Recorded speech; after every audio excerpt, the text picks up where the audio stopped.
Raise കോഴ്സിൽ കൂടി ഭക്ഷണത്തിനുള്ള പുറപ്പാട്. ഇരുവശവും നമ്മൾ മദ്രാസിലോ മറ്റോ ഏതോ ഒരു ഷോപ്പിംഗ് കോംപ്ലക്സിൽ കൂടെ നടക്കുന്ന തോന്നലേ ഉണ്ടാകത്തുള്ളൂ. ലിറ്റിൽ ഇന്ത്യയുടെ മാപ്പ് ഇവിടെ പ്രദർശിപ്പിച്ചിട്ടുണ്ട്. ഹെറിറ്റേജ് പ്ലേസിൽ എന്തൊക്കെയുള്ളതെന്ന് വ്യക്തമായി അടയാളപ്പെടുത്തിയിട്ടുമുണ്ട്. ടൂറിസ്റ്റുകളൊക്കെ വന്ന് നോക്കുന്നുണ്ട്. ഏത് സാധാരണക്കാരനും വളരെ എളുപ്പത്തിൽ നോക്കി കണ്ടുപിടിക്കാൻ പറ്റുന്ന രീതിയിലുള്ള മാപ്പാണ്. ഭക്ഷണത്തിന് വേണ്ടിയിട്ട് നടത്തുക. വീണ്ടും തുടർന്നു. ഇരുവശത്ത് നമ്മുടെ മദ്രാസ് സ്റ്റൈലിലുള്ള ഷോപ്പുകളും സൗത്ത് ഇന്ത്യൻ ഫുഡ് ഗ്രോസറി ഐറ്റംസുമാണ്. ഭൂരിഭാഗവും സിംഗപ്പൂരിയൻ തമിഴ് നമുക്ക് കേൾക്കാം ഇതുവഴി നടക്കുമ്പോൾ. മിക്കവാറും ഉള്ളതും സിംഗപ്പൂർ തമിഴ് ഭക്ഷണ സാധനങ്ങളും അവർക്ക് വേണ്ടിയുള്ള പലവ്യഞ്ജനങ്ങളും ആണ്.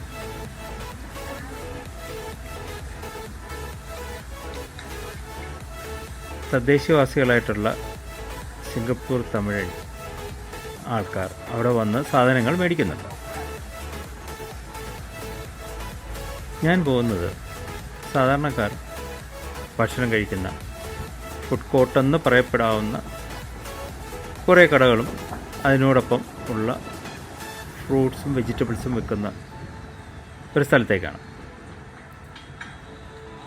വളരെ മിതമായ വിലയിൽ ഭക്ഷണ പദാർത്ഥങ്ങൾ നമുക്ക് കിട്ടും. എല്ലാത്തരം ഭക്ഷണങ്ങളും കിട്ടും. നോർത്ത് ഇന്ത്യയിലുള്ളതും സൗത്ത് ഇന്ത്യയിലുള്ളതും നമ്മുടെ സമീപ രാജ്യമായ പാകിസ്ഥാനിലെ, ശ്രീലങ്കയിലെയും ബംഗ്ലാദേശിലെയും പിന്നീട് സിംഗപ്പൂരും അതിന് ചുറ്റുമുള്ള സ്ഥലങ്ങളിലെ രാജ്യങ്ങളിലെ ഭക്ഷണങ്ങളും നമുക്കിവിടെ സുലഭമായി കിട്ടും. വളരെ മിതമായ വിലയിലാണ്. വളരെ മിതമായ വിലയിലെന്ന് പറഞ്ഞാൽ സിംഗപ്പൂരിലെ മിതമായ വിലയിൽ. ഇന്ത്യയുമായി കമ്പയർ ചെയ്യാൻ പറ്റത്തില്ല. കാരണം സിംഗപ്പൂർ കറൻസിയുടെ വില കുറച്ച് കൂടുതലാണെന്ന് എല്ലാവർക്കും അറിയാം. പക്ഷേ സിംഗപ്പൂരിൽ കിട്ടാവുന്ന വളരെ മിതമായ വിലയ്ക്ക് ഉള്ള ഭക്ഷണ പദാർത്ഥങ്ങളാണ് ഇവിടെ. ഞാൻ എപ്പോഴും രാവിലെ വളരെ ലഘുവായിട്ടുള്ള ഭക്ഷണം കഴിക്കാറുണ്ട്. ഇഡ്ഡലി, ദോശ, അതുപോലത്തെ എന്തെങ്കിലും തമിഴരുടെ ഭാഷയിൽ പറഞ്ഞ ടിഫിൻ കഴിക്കുന്നത് വളരെ മിതമായിട്ടാണ്. നിങ്ങൾ റേസ് കോഴ്സിലുള്ള ഈ സ്റ്റേഷനിൽ വന്നിറങ്ങുകയാണെങ്കിൽ എല്ലാം ലിറ്റിൽ ഇന്ത്യയുടെ പാർട്ടി തന്നെയാണ്. ഞാൻ താമസിക്കുന്നത് ലിറ്റിൽ ഇന്ത്യയിലുള്ള ഹോളിഡേ ഇൻ ഹോട്ടലാണ്. അവിടെ ഹോളിഡേ ഇൻ ഹോട്ടൽ പരിസരത്ത് 3 ഉണ്ട്. മുസ്തഫ സെൻറ്ററിനോട് ചേർന്നൊരെണ്ണം.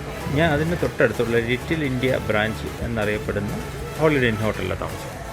അവിടെ നിന്ന് 5 മിനിറ്റ് നടക്കുകയോ അല്ലെങ്കിൽ ഒരു സ്റ്റേഷൻ മെട്രോയിൽ വരാനേ ഉള്ളൂ. എൻ്റെ ഹോട്ടലിൽ നിന്ന് ഒരു ഇറങ്ങുമ്പോൾ തന്നെ മെട്രോ സ്റ്റേഷനാണ്. അതുകൊണ്ട് ഞാൻ ആ ഹോട്ടൽ തിരഞ്ഞെടുത്തത് ട്രാൻസ്പോർട്ടേഷൻ എളുപ്പത്തിലാണ്. ഇവിടെ ലഘുഭക്ഷണങ്ങളായ ഇഡ്ഡലി, ദോശ, പിന്നെ സൗത്ത് ഇന്ത്യൻ സ്റ്റൈലിലുള്ള എല്ലാ ഫുഡും ലഭ്യമാണ്. ഫുഡിന് ഓർഡർ കൊടുത്തിട്ട് ഞാൻ അടുത്ത വശത്തുള്ള ഫ്രൂട്ട്സ് മാർക്കറ്റിലൊക്കെ നടക്കണം. എല്ലാം നമ്മുടെ നാട്ടിൽ കിട്ടുന്ന ഫ്രൂട്ട്സൊക്കെ തന്നെയാണ്. ചക്ക, മാങ്ങ, പേരയ്ക്ക, അവക്കാഡോ, ഓറഞ്ച്, ആപ്പിൾ. ഇതിൽ രസകരമായ കാഴ്ച എന്ന് പറയുന്നത് വളരെ വൃദ്ധരായ ചൈനക്കാർ അവിടെ ഇരുന്ന് ചക്ക വെട്ടി അതിൻ്റെ ഒരു ചെറിയ ഭാഗങ്ങളെടുത്ത് വിൽക്കാൻ തയ്യാറാക്കുക. വളരെ കൗതുകം തോന്നി. പണ്ട് നാട്ടിൻപുറത്ത് സാധാരണ കാണുന്ന കാഴ്ചയാണ്. പക്ഷേ ഇവിടെ നമ്മൾ കാണുന്നത് സിംഗപ്പൂരെന്ന ലോകപ്രശസ്തമായ നഗരത്തിലെ ഒരു മാർക്കറ്റിനകത്ത് നമ്മുടെ നാട്ടിൽ കിട്ടുന്ന മിക്കവാറും എല്ലാ ഫ്രൂട്ട്സും ഇവിടെയും കിട്ടും. ഇളനീരിനൊക്കെ ഒരു ചെറിയ ടേസ്റ്റിന് വ്യത്യാസമുണ്ട്. ഒരുപക്ഷെ മണ്ണിൻ്റെ വ്യത്യാസമായിരിക്കാം. പക്ഷേ ക്വാണ്ടിറ്റി വൈസ് കുറച്ച് കൂടുതലാണ്. ഇവിടെ നമ്മൾ ഇളനീർ മേടിച്ച് നാട്ടിൽ മേടിക്കുന്നതിനേക്കാളും എപ്പോഴും കൂടുതലായിരിക്കും. എവിടെ പോയാലും മാങ്ങ കാണാം. പ്രത്യേകിച്ച് കിളിച്ചുണ്ടൻ മാമ്പഴത്തിനോട് സാമ്യമുള്ള ഒട്ടും പുളിപ്പില്ലാത്ത, എന്നാൽ നമുക്ക് പച്ചയ്ക്ക് വേണമെങ്കിലും കഴിക്കാവുന്ന, നമ്മുടെ നാട്ടിലൊക്കെ പേരയ്ക്ക മാങ്ങ എന്ന് അറിയപ്പെടുന്ന ഒരു തരത്തിലുള്ള, ചില ഭാഗങ്ങളിൽ വെള്ളരിക്ക മാങ്ങ എന്നും അറിയപ്പെടുന്നു. ഭക്ഷണം കഴിച്ച് അടുത്ത് എങ്ങോട്ട് പോകണമെന്നുള്ള ചിന്തയിലാണ്.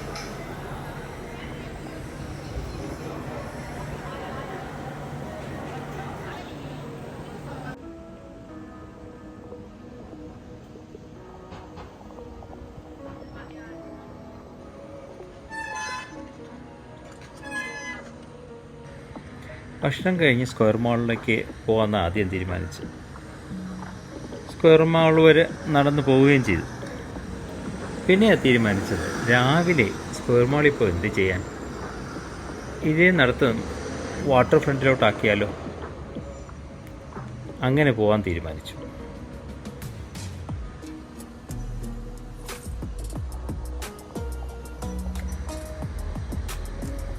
രാവിലെ മാളിൽ കയറി നടക്കുന്നതിൽ വലിയ ഔചിത്യം തോന്നിയില്ല. അത് തന്നെ അവിടെ നിന്ന് തിരികെ നടന്നു. എന്നെ ഹോട്ടലിനോട് ചേർന്നിട്ടുള്ള ഒരു റെയിൽവേ സ്റ്റേഷനുണ്ട്. അവിടെ നിന്ന് വാട്ടർ ഫ്രണ്ടിലേക്ക് ഡയറക്റ്റ് ട്രെയിനും ഉണ്ട്. അപ്പോൾ പിന്നെ അങ്ങനെ പോകാമെന്ന് വിചാരിച്ചു. അതിനുള്ള നടത്തയായി. എൻ്റെ ഹോട്ടലിൽ നിന്ന് പുറത്തിട്ടിറങ്ങിയാൽ റോഡും മെട്രോ സ്റ്റേഷനുമുണ്ട്. മെട്രോ സ്റ്റേഷനിൽ നിന്ന് ഡയറക്റ്റായിട്ട് നമുക്ക് ഹോട്ടലിലോട്ട് കയറാം. അതുകൊണ്ട് തന്നെയാണ് ഞാൻ ഈ ഹോട്ടലെടുത്തത്. പിന്നെ നമ്മുടെയൊക്കെ സൗത്ത് ഇന്ത്യൻസിൻ്റെയും നോർത്ത് ഇന്ത്യൻസിൻ്റെയൊക്കെ സിംഗപ്പൂരിലെ ലുലു എന്നറിയപ്പെടുന്ന മുസ്തഫ സെൻറ്റർ ഈ ഹോട്ടലിനോട് 5 മിനിറ്റ് നടന്നാൽ മതി. അതുകൊണ്ട് തന്നെ പിന്നെ ഈ ഹോട്ടലെടുത്തത്. മാത്രമല്ല ഭക്ഷണ സാധനങ്ങൾ എല്ലാം ഇതിന് ചുറ്റും കിട്ടും. മുസ്ലിങ്ങൾക്കാണെങ്കിൽ ഇതിനോട് ചേർന്നൊരു ജുമാ പള്ളിയുമുണ്ട്. ഇനി എൻ്റെ യാത്ര ഹാർബർ ഫ്രണ്ടിലോട്ടാണ്. അവിടുത്തെ വാക്ക് വേയിൽ കൂടെ നടക്കണം. അതാണ് തീരുമാനം.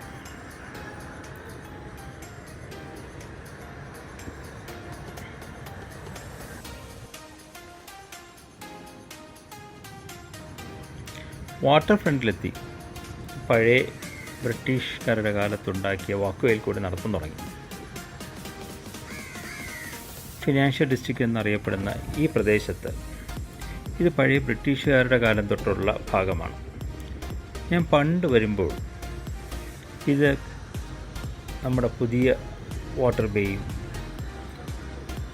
അതിനപ്പുറത്തുള്ള ഒപ്പറ തിയേറ്ററും എല്ലാം സെപ്പറേറ്റ് ഐലൻഡുകളായിരുന്നു. അന്ന് ബോട്ടുകളാണ് ഇവരെ കണക്ട് ചെയ്തുകൊണ്ടിരുന്നത്. പുരാതന കാലത്തെ കാളവണ്ടി കച്ചവടവും സായിപ്പും ചൈനക്കാരനും മലയക്കാരനും തമ്മിലുള്ള വാണിജ്യ ബന്ധങ്ങളുടെ സൗഹൃദവും തദ്ദേശീയരായ നാട്ടുകാർ ചെക്കന്മാർ അന്നത്തെ കാലത്തെ നിക്കറുമൊക്കെ ഇട്ട് അത് വലിച്ചൂരിയെറിഞ്ഞ് ഈ പുഴയിൽ ചാടി കുളിക്കുന്നതിൻ്റെ പ്രതിമകളും ഒക്കെ ഈ സമീപപ്രദേശത്ത്. ഇത് വളരെ പഴക്കം ചെന്നൊരു പാലമാണ്. പല ട്രാൻസ്പോർട്ടേഷൻ രീതികൾക്കും ഇപ്പോൾ ഇവിടെ റെസ്ട്രിക്ഷനുണ്ട്. 1800കളിൽ തുടങ്ങി വെച്ചതും അത് പണി പൂർത്തിയാക്കുകയും ചെയ്ത ഒരു പാലമാണ്. അവിടെ നിന്ന് ഫോട്ടോ എടുക്കാനും ആ പ്രദേശം വളരെ പ്രാചീനമായ കാലത്ത് ഉള്ളത് അത് അതേപടി നിലനിർത്തുകയും അതിന് ചുറ്റും മോഡേണൈസേഷൻ്റെ ഒരു മേമ്പൊടി ചാർത്തിയ സ്ഥലവുമാണ്. എങ്ങനെ പുരാതനമായ ഒരു സ്ഥലം വളരെ ഭംഗിയായിട്ട് യൂസ് ചെയ്യാം, അത് ടൂറിസ്റ്റുകൾക്ക് ഉപയോഗപ്പെടുത്താം എന്നുള്ളത് നമുക്കിവിടെ കാണാം. ഇത് ഞാൻ നേരത്തെ പറഞ്ഞ പയ്യന്മാരുടെ കുളിയാണ്. അന്ന് പാൻറ് സംസ്കാരം വളരെ കുറവാണ്. അരനിക്കറാണ് കൂടുതലുള്ളത്. എൻ്റെ കുട്ടിക്കാലത്തുമൊക്കെ അങ്ങനെയൊക്കെ ആയിരുന്നു. അതൊക്കെ ഊരിയെറിഞ്ഞ് പുഴയിൽ ചാടി കുളിച്ച് തിമിർക്കാനുള്ള ചെറുപ്പത്തിൻ്റെ ആവേശമാണ്. അത് വെങ്കല പ്രതിമകളിൽ കൂടി ഇവിടെ ഉണ്ടാക്കി വെച്ചിട്ടുണ്ട്. അതും കണ്ട് അവിടെ നിന്ന് വീണ്ടും നടത്തം തുടർന്നു. പുരാതനമായ ഹോട്ടൽ 7 സ്റ്റാർ സൗകര്യത്തോടുകൂടി വലതുവശത്ത് നിൽക്കുന്നു. അതിനപ്പുറം നടന്നാൽ വലതുവശത്ത് ഫിനാൻഷ്യൽ ഡിസ്ട്രിക്റ്റ്, അതായത് സിംഗപ്പൂരിലെ പ്രധാന ബാങ്കുകളും അതിനോട് അനുബന്ധിച്ച വാണിജ്യ സ്ഥാപനങ്ങളും ഉള്ള സ്ഥലമാണ്.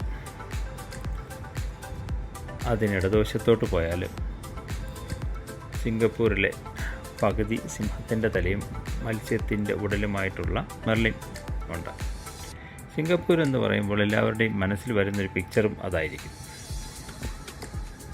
ടൂറിസ്റ്റുകളൊക്കെ നിന്ന് ഫോട്ടോ എടുക്കുന്നുണ്ട്. തദ്ദേശീയരാണോയെന്ന് സംശയമുണ്ട്. അങ്ങനെ നടന്ന് മുൻപോട്ട് പോകുമ്പോൾ നമുക്ക് മറുകരയിലുള്ള അമ്പരച്ചുംബികൾ കാണാം. ലോകപ്രശസ്തമായ ഈ അമ്പരച്ചുംബികൾ ആധുനിക കാലത്തെ സിംഗപ്പൂർ എന്ന് പറഞ്ഞാൽ പുതിയ തലമുറയുടെ ഓർമ്മയിൽ വരുന്ന കെട്ടിടങ്ങളാണ്. ഇടതുവശത്ത് കാണുന്ന വളരെ പുരാതനമായ ഒരു കെട്ടിടമാണ്. പക്ഷെ അതിൻ്റെ മുകളിലും ഒരു കഫേ, പുതിയ കാലത്തിൻ്റെ കഫേ സെറ്റ് ചെയ്ത് അതിലും ടൂറിസ്റ്റുകളെ ആകർഷിക്കുന്ന രീതിയിൽ ഒരു സ്ഥലവും വെറുതെ വിട്ടിട്ടില്ല. എല്ലാം വളരെ ഭംഗിയായിട്ട് ഗാർഡനും മറ്റും വെച്ച് വളരെ വൃത്തിയോടുകൂടി സൂക്ഷിക്കുന്നു. ഈ അമ്പരച്ചുംബികളിലാണ് പ്രധാനപ്പെട്ട ബാങ്കുകളും ഇൻവെസ്റ്റ്മെൻറ്റ് സ്ഥാപനങ്ങളും ഫിനാൻഷ്യൽ ഇൻസ്റ്റിറ്റ്യൂഷൻസും ഉള്ളത്. ഈ പുരാതന ബിൽഡിങ്ങും അവരൊരു കഫേയാക്കി മാറ്റിയിരിക്കുന്നു. ഒന്നും ഒരു നുള്ള സ്ഥലം പോലും അവർ വെറുതെ വിടില്ല. നമ്മൾ കണ്ടുപിടിക്കേണ്ട പാഠങ്ങളാണ്.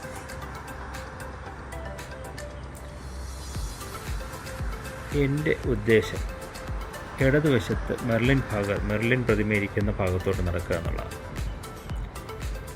കുറേ കാലമായി പണ്ട് മെർലിൻ പാലത്തിന് അപ്പുറം നമ്മൾ പോകണമെങ്കിൽ ബോട്ട് സർവീസ് വേണം. ഇപ്പം വളരെ വിശാലമായ നടപ്പാതയും വാഹനങ്ങൾക്ക് പോകാനുള്ള ബ്രിഡ്ജുകളുമായി ഇവയെ ബന്ധിപ്പിച്ചിട്ടുണ്ട്. ഇപ്പോഴത്തെ ബേ ഫ്രണ്ട് എന്ന് പറയുന്നത് ഒരു ആകൃതിയിലാണ്. അപ്പുറത്ത് പുതിയ കാലത്തെ അമ്പരചുംബികളും ടൂറിസ്റ്റുകളെ അട്രാക്റ്റ് ചെയ്യുന്ന പലതരത്തിലുള്ള വിനോദ സഞ്ചാര കേന്ദ്രങ്ങളുമാണ്. റോഡ് ക്രോസ് ചെയ്യാൻ കൃത്യമായ സിഗ്നലുണ്ട്. എല്ലാവരും അത് പാലിച്ച് ക്രോസ് ചെയ്യുള്ളൂ. തോന്നും പോലെ ക്രോസ് ചെയ്യില്ല. അഥവാ അങ്ങനെ ക്രോസ് ചെയ്ത് പിടിക്കപ്പെടുകയാണെങ്കിൽ ഹെക്റ്റിക്കായിട്ടുള്ള ഫൈന് കിട്ടും. അതുകൊണ്ടായിരിക്കാം. പ്രത്യേകിച്ച് നമ്മൾക്ക് അങ്ങനെ സീബ്ര ക്രോസിങ് കണ്ട് ക്രോസ് ചെയ്യുന്ന അതിൻ്റെ സിഗ്നൽ പാലിച്ച് ക്രോസ് ചെയ്യുന്ന ശീലമില്ല. പക്ഷേ കിട്ടാൻ പോകുന്ന ഫൈനിനെ കുറിച്ച് ആലോചിക്കുമ്പോൾ നമ്മൾ നിയമം പാലിച്ചു പോകും. ഹാർബർ ഫ്രണ്ടിൻ്റെ താഴേക്കാണ് നടത്തം. പുരാതന കെട്ടിടങ്ങളുടെ മിനിയേച്ചറും ഏഷ്യൻ ആനകളുടെ രൂപങ്ങളും ഒരു മിനി മെർലിൻ എഗ് ഷേപ്പിൽ ഉണ്ടാക്കി വെച്ചിരിക്കുന്നത് ഇവിടെ നിന്ന് പല ബോട്ട് സർവീസുകളും ആരംഭിക്കുന്നുണ്ട്. തൽക്കാലം ഞാൻ അതിലൊന്നും പോകുന്നില്ല. അതുകൊണ്ട് മെർലിൻ പ്രതിമ ഇരിക്കുന്ന വശത്തേക്ക് നടത്തം തുടങ്ങി. ഇവിടെയുള്ള സാധാരണക്കാർ ഇതിന് സമീപത്ത് മലേഷ്യയിൽ നിന്ന് വരുന്ന പുതുമണവാളന്മാരും പുതുമണവാട്ടികളും മറ്റ് പ്രാധാന്യമായ ദിവസങ്ങളിൽ ഫോട്ടോ എടുക്കേണ്ടവരും ഇവിടെ വന്ന് സാധാരണ ഫോട്ടോ എടുക്കാറുണ്ട്. ഫോട്ടോഷൂട്ടിന് വളരെ അനുയോജ്യമായൊരു സ്ഥലമാണ്. പുതിയ കാലത്തെ നിർമ്മിതികളാണ് അപ്പുറത്തും. ഇപ്പുറത്ത് പഴയ ഫിനാൻഷ്യൽ ഡിസ്ട്രിക്റ്റിൻ്റെ പുതിയ ഭാവങ്ങളുമാണ്. ഞാൻ അങ്ങോട്ടും പോകുന്നുണ്ട്. ഒത്തിരി നടക്കണം. നല്ല ചൂട്. ട്രോപ്പിക്കൽ ക്ലൈമറ്റാണ് സിംഗപ്പൂരിനുള്ളത്. കേരളത്തിനെ പോലെ നല്ല ഹ്യൂമിഡിറ്റിയുള്ള ചൂടും നനച്ചിരിക്കാത്ത മഴയും എപ്പോഴും പ്രതീക്ഷിക്കാം. ട്രോപ്പിക്കൽ ക്ലൈമറ്റിൽ തന്നെ മൺസൂൺ സമയത്ത് മഴയാണ് കൂടുതൽ. ഇവർ മഴവെള്ളം ഒട്ടും പഴക്കുന്നില്ല. അത് സ്റ്റോറേജ് ചെയ്ത് പല രീതികളിൽ അവർ അത് വീണ്ടും ഉപയോഗിക്കുന്നു. ഈ ബേയുടെ ഒരു പ്രത്യേകത, കടലിൽ നിന്നുള്ള നീർനായ്ക്കൾ, ഏഷ്യൻ നീർനായ്ക്കൾ വർഗത്തിൽപ്പെട്ടവ ഇടയ്ക്കിടയ്ക്ക് നീന്തി ടൂറിസ്റ്റുകളിൽ നിന്ന് ഭക്ഷണം മേടിച്ച് കഴിക്കുന്നത് അവർക്ക് വളരെ സന്തോഷമുള്ള കാര്യം. ഇതാണ് വിശ്വപ്രസിദ്ധമായ മെർലിൻ പ്രതിമ. അതിന് ഓപ്പോസിറ്റ് ഒരു പൊറുത്തിച്ചക്ക കട്ട് ചെയ്ത് കമഴ്ത്തി വെച്ചിരിക്കുന്ന പോലെ കാണുന്നതാണ് ഓപ്പറ തിയേറ്റർ. ഓസ്ട്രേലിയയിൽ പ്രശസ്തമായൊരു കമ്പനിയാണ് നിർമ്മിച്ചത്. മുൻപ് ഈ നടുവിൽ കാണുന്ന പാലമില്ലായിരുന്നു. ഈ രണ്ട് കരകളെയും തമ്മിൽ ബന്ധിപ്പിക്കുന്നത് ബോട്ട് സർവീസായിരുന്നു. പക്ഷേ ഇന്ന് വളരെ മനോഹരമായ നടക്കാനും വാഹനങ്ങൾക്ക് പോകാനും പറ്റുന്ന പാലങ്ങൾ കൊണ്ട് ബന്ധിപ്പിച്ചിരിക്കുകയാണ്. ഞാൻ അങ്ങോട്ട് പോകുന്നില്ല. അതിൻ്റെ കരയിൽ കൂടി വീണ്ടും ഈ ഷേപ്പിലുള്ള വഴി, കുതിരലാടത്തിൻ്റെ ഷേപ്പിലുള്ള ഈ വഴി ഞാനിന്ന് പോകുന്നത് ഈ കാണുന്ന മനോഹരമായ സൗധങ്ങളിലാണ്. നടക്കാൻ ഒത്തിരി ഉണ്ട്, എന്നാലും നടക്കണമല്ലോ. പുതുമണവാളനും പുതുമണവാട്ടിയും മണവാളൻ്റെ സഹോദരിയും മണവാട്ടിയുടെ സഹോദരനുമായിട്ട് ഫോട്ടോയ്ക്ക് പോസ് ചെയ്യാൻ വളരെ പ്രൊഫഷണലായിട്ടുള്ള ഫോട്ടോഗ്രാഫേഴ്സാണ് വളരെ വില കൂടിയ ലെൻസുകളും ക്യാമറയും കൊണ്ട് ഈ ചിത്രങ്ങൾ പകർത്തുന്നു.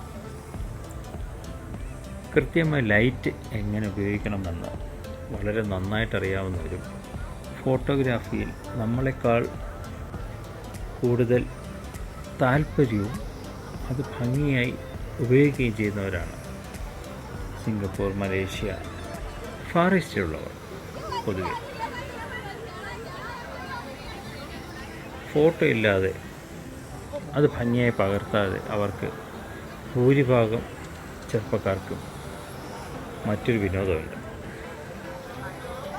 മധ്യവയസ്കരായ ഒരേ തരത്തിലുള്ള യൂണിഫോം ഇട്ട് ഒരു കൂട്ടം ടൂറിസ്റ്റുകളും അവിടെ നിന്ന് ഫോട്ടോ എടുക്കുന്നുണ്ട്. എല്ലാവരും ഹാപ്പിയാണ്. തദ്ദേശീയരാണോ ടൂറിസ്റ്റാണോ തിരിച്ചറിയാൻ വളരെ പ്രയാസം. ഭാഷ കൊണ്ട് കൂടുതൽ പേരും സംസാരിക്കുന്നത് ചൈനീസ് ഭാഷയാണ്.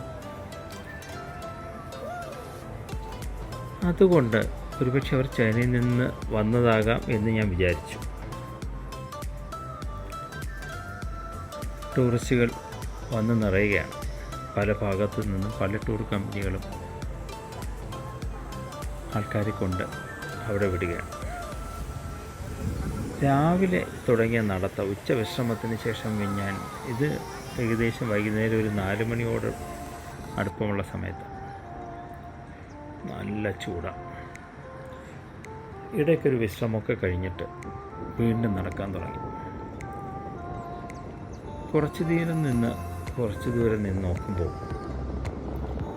മെർലിൻ പ്രതിമ കുറച്ച് ദൂരെയായിട്ട് കാണാം.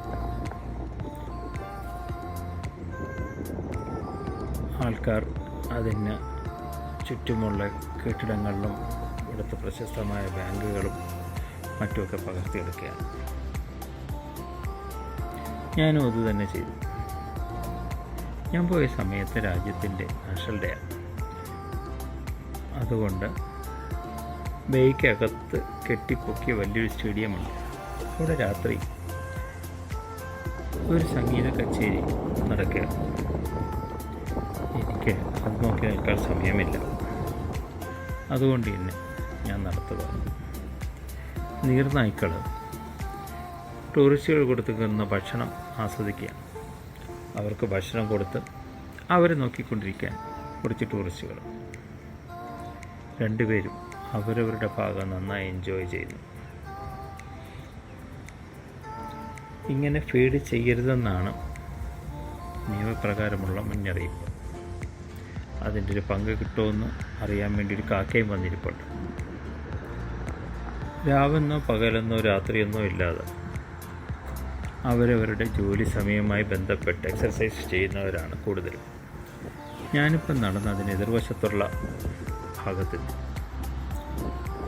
സയൻസ് മ്യൂസിയത്തിൽ കയറുന്നില്ല. പകരം അതിനടുത്തുള്ള മാളിലേക്കാണ് പോകാൻ ഉദ്ദേശം. നല്ല ചൂടും വിയർത്തൊലിക്കുന്ന ക്ലൈമറ്റുമാണ്. ഹ്യൂമിഡിറ്റി അതിൻ്റെ ഉച്ചാവസ്ഥയിലാണ്. അതുകൊണ്ട് തന്നെ നേരെ മോളിൽ പോയി വിശ്രമിക്കാം എന്നുള്ള ഒരു തീരുമാനത്തിലാണ്. ആ മോളിൽ നിന്ന് അടുത്ത മോളിലേക്ക്, അടുത്തടുത്തുള്ള വിനോദസഞ്ചാര കേന്ദ്രങ്ങൾ വളരെ ഭംഗിയായി. നമ്മളെ ശരീരത്തിൽ ചൂട് ഡയറക്റ്റ് പതിക്കാതിരിക്കാൻ വേണ്ടി ഗ്ലാസ്സിനും മറ്റും കെട്ടിയ മേൽക്കൂര വളരെ ഭംഗിയായി വെച്ചിട്ടുണ്ട്. ഇവിടെ വ്യൂ പോയിൻറ്റ്സും ഉണ്ട്. ഹാർബർ ഫ്രണ്ടിൽ വരികയാണെങ്കിൽ ടൂറിസ്റ്റ് എന്നുള്ള രീതിയിൽ 2 ദിവസം 2 പകലും 1 രാത്രിയും ചിലവഴിക്കാനുള്ള വിനോദ സ്ഥലങ്ങളും അതിനുള്ള സൗകര്യങ്ങളും ഇവിടെയുണ്ട്. 1 ദിവസമായാലും മതി, പക്ഷേ അത് കുറച്ച് ഹെക്റ്റിക്കാവും. ആ ടവറിൻ്റെ മുകളിലൊരു വ്യൂ പോയിൻ്റ് ഉണ്ട്, അവിടെയും പോകണം.